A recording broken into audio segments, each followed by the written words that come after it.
Should we trust androids to run our military peacekeeping operations? That's a consideration of the Netflix movie Outside the Wire. What should you think about it? Should you watch it? Let me tell you, coming up next.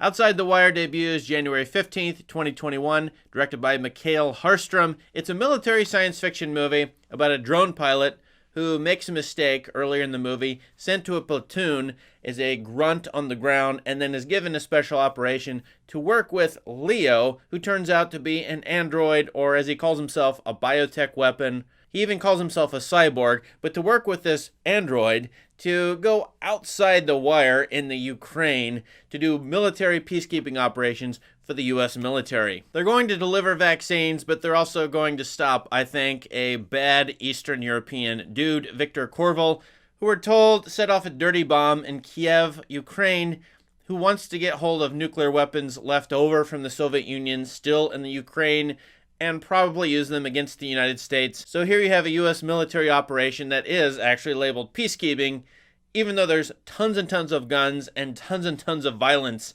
in this movie involving the U.S. military in the Ukraine. Anthony Mackie stars as Leo, the android or cyborg or whatever he is, and Damson Idris is the counterpart, the drone pilot, who at first is emotionless as a drone pilot working remotely, eating gummy bears while he's firing missiles off on people halfway around the world.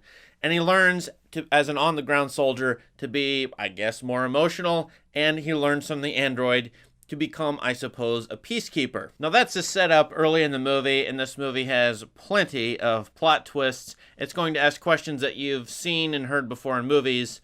Should we trust androids? How human-like are androids? Are humans more robot-like than androids? You have this consideration with these two characters, one being a human and one being a military weapon who claims to be a peacekeeper and, as you see in the movie at times, seems to be able to keep the peace. At one point, the android says to the ex-drone pilot, maybe humans aren't emotional enough, indicating the android may be more emotional and that the drone pilot, as a human being, I guess needs to become more human. Those are the issues at stake. Now, the movie has enough material, philosophical discourse, to really be quite potent. Unfortunately, it devolves into too much action, too many action scenes, and in fact, I thought the movie was too slow-paced. I actually went back and used the Netflix feature, which allows you to watch the movie at 1.5 times the speed. This movie was a lot better in places. Watching it at that speed, I thought it was just too slow at times, even though there's tons of action scenes. And for that reason, I think because the movie drops the philosophical discourse, it has some of it in the plot twist, but not enough to be interesting or unique beyond what we've already seen in movie history, going back to Blade Runner or the Terminator movies. I don't think this movie is worthwhile unless you're just really into science fiction, as I am. There is some cool stuff in here, such as the Gumps, the robot soldiers, and Leo as an android. He's got some cool features.